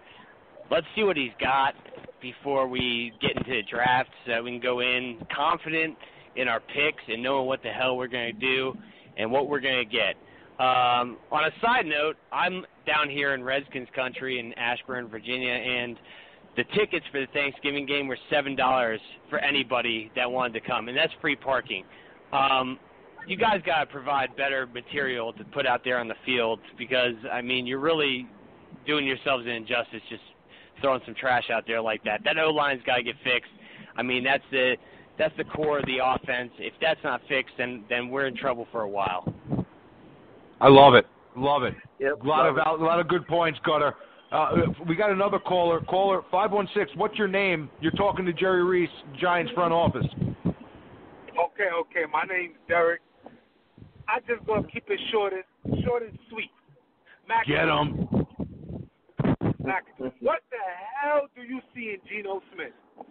Get him. I really want to know what in the world do you see in Geno Smith? We're from New York, and I've seen enough of Geno Smith. I don't know what you see, but I know I've seen a lot of Geno Smith. And get him. You need to put Webb in there. This is horrible. This is bad. And I know you can hear what the fans are saying. You might not care, but trust me, when it hits your pockets, you're gonna start caring. Yep. And Derek has spoken. Yeah, Jerry. Jerry, I just want to let you know there might be a little glitch in the phone tree. It seems that when we tried to go to Ben McAdoo, it really wasn't working. I just hope that you guys could. Do you know something that we don't know, or yeah, exactly? Can you fill us in? Or is this just an overlook? That means Ben was fired. What are the odds that Scott Pioli, Bill Parcells, and Josh McDaniels will hear this? Jerry, if you could confirm for us if Ben is fired, that would be great. Please call in on Tuesday or Wednesday evening. Give him the number, Marco. Yeah, sure. It's 516-453-9383. Hey, Jerry, we're not calling to bust your chops or be mean, Jerry. We're concerned about you, about Ben, and we really feel like we can be the thing that brings you back. Listen to us. We can be useful tools. And we We're feel like to be helpful. We feel like this Eli Manning situation was handled like a debacle, and that's concerning. No, we want to. I wouldn't say that. Yeah, and Ben, do me a favor. Leave the room real quick. Ben, leave the room. Is he out, Jerry? I think we're clear. Earmuffs, Ben. All right, we're clear. Good, Jerry. Listen, Ben. Get rid of this guy. Really? Yeah, Jerry, we're not so sure about this guy. We're not so confident in this guy making decisions. Just he seems a little, You know what I'm saying? He wears. Leave him. Put him in the bathroom. His eyes are too big. Put him in the bathroom. In general, is not really becoming. Jerry. All right, Jerry. It's been a pleasure. Jerry, just before we go, well, we have 5 minutes left on the podcast. I'm hoping that for a prompt response. I just want to know that you're listening. It's annoying if we leave voicemails and we don't know you're listening. Yeah, it would be nice if you could just get back to us in some way, shape, or form. Even feel free to curse us out. I mean, that would be fun. Yeah, I'll record that. That's fine. I wouldn't even share it with anybody. I would just play it for the 4 of us. I think that would be great. I don't even think that anybody needs to know about it. For a recording. Finish your Jerry, recording after the tone. Jerry, the next time that lady cuts me off, there's going to be consequences and repercussions. I'm trying to create a good relationship here for me and you, and all of a sudden I got this woman cutting me off. It's rude. Her tone is nice, though. You have reached the wonder if she's maximum English. length for a recording. To send this message, press pound or hang up. To play it, your message has been sent. If you would like to try an extension, you may do so now. And anybody that listens out there, if they have the Mara's numbers. I don't believe that we just left 2 10-minute messages for Jerry Reese. There's no way he's listening to them. No, somebody's listening to those, though. They're going somewhere. Some assistant of an assistant of an assistant is going to hear that and be like, another idiot's calling. Delete. Those could go viral, because what if I don't know, those get sent to the media. We are the media. We're going to blow up tomorrow. Boy. Or we're going to get a lawsuit. One or the other. All right. So it was a good show, guys. It was a good show. Eventful. And tomorrow is going to be, Mr. Mara will be in the building, so you can guarantee that there are going to be quotes and there's going to be things to talk about again tomorrow. We hit an all-time high on Facebook. I had a feeling tonight there would be an all-time high on Facebook. I just had a feeling. In relation to John Mara. Guess how many? Guess how many on Facebook? Thank you, Facebook fans. 6.5. 5.6 right now. 5.6 thousand. Wow. What's our Norway fans looking like? I didn't go that deep into it. 27 live people are listening to us call the Giants, the Giants front office, which is probably going to be a weekly segment. Oh, absolutely. Yes. Yes. I give it 2 weeks before that number's changed. Can I ask a question about John Mara? How many people listen to us today? Yeah. On Facebook alone, it's 5.6. 5.6 LT. Mm-hmm. How about that? When it used to be just 3 of us? Yep. Talking to nobody. Just that one guy in Australia or wherever the hell we were listening. Oh, that was Norway. Norway. And we just got a new subscriber. I just got the alert on the YouTube. You can follow us on YouTube and Facebook. Those are the two so we have primary go-tos. thousands of people listening, and we get one new subscriber. Yeah. Patience, young Jedi. Obviously, we're not selling. On YouTube, we got one new subscriber. I didn't hook it up to Facebook yet. I got to do that later on. We got a minute left, gentlemen. John Mara. Philibay Y. That's the dude who just subscribed. You got a minute Go ahead, left, huh? Justin. We got around 50 seconds left. My question about John Mara is, do you think that it was announced? Too. Do you think it was announced today strategically when John wouldn't be present? Great question. Ooh, good quite good. Very, it could be. It could have been. Do you think that John is a coward? Yes, I do think he's a coward. Let me get out. He looks pretty beastly to me. Let me get out while we dump out our quarterback. All right, everyone. Talk to you next week.